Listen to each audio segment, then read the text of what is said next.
লন্ডনে উন্নত চিকিৎসা শেষে দীর্ঘ 4 মাস পর দেশে ফিরছেন বিএনপি চেয়ারপারসন বেগম খালেদা জিয়া। চলতি বছরের 7 জানুয়ারি লন্ডনের উদ্দেশ্যে দেশ ছাড়েন তিনি। বিখ্যাত লন্ডন ক্লিনিকে চিকিৎসা ও পরিবারের সদস্যদের সঙ্গে সময় কাটানোর ফলে 3 বারের সাবেক প্রধানমন্ত্রীর শারীরিক অবস্থা আগের চেয়ে অনেক ভালো।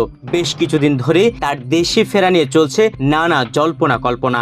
চিকিৎসকদের সম্মতি নিয়ে শেষ পর্যন্ত বেগম জিয়া লন্ডন ছাড়ার দিনক্ষণ চূড়ান্ত হয়েছে।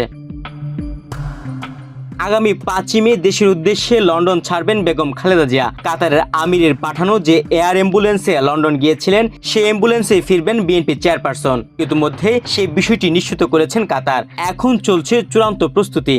বান্ডেল থাকলে প্রতি সেনমানিতে টাকা বাঁচবে। বিকাশ সেনমানি বান্ডেল কিনে জিতুন প্রতি লেনদেনে। সংশ্লিষ্ট সূত্রে জানা গেছে, খালেদা জিয়ার সঙ্গে বড় ছেলে তারেক রহমান কিংবা তার স্ত্রী কন্যা দেশে আসছেন না। তবে ছোট ছেলে প্রয়াত আরাফাত রহমান কুকুর, স্ত্রী সৈয়দা শারমিলা রহমান ও তার পরিবার লন্ডন থেকে বেগম জিয়ার সঙ্গে দেশে ফিরবেন। শাশুড়ির সঙ্গে স্ত্রী জুবাইদা রহমানের দেশে ফেরার গুঞ্জন উঠলেও তার কোনো বাস্তব ভিত্তি নেই। তারেক রহমান, জুবাইদা রহমান কিংবা তাদের কন্যা জাইমা রহমান এখনই বাংলাদেশে ফিরছেন না।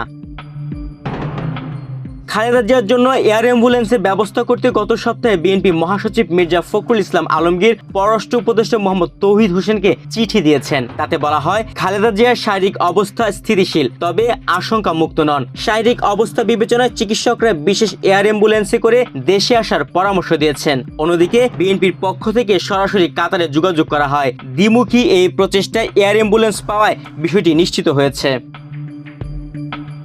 ৭৯ বছর বয়সী খালেদা জিয়া দীর্ঘদিন ধরে liver cirrhosis, kidney, heart, diabetes, arthritis সহ শারীরিক নানা অসুস্থতায় ভুগছেন। গত 8 জানুয়ারি বেগম জিয়া লন্ডনে উন্নত চিকিৎসার জন্য আসার পর প্রায় 3 সপ্তাহ অভিজাত লন্ডন ক্লিনিক হাসপাতালে চিকিৎসা নেন।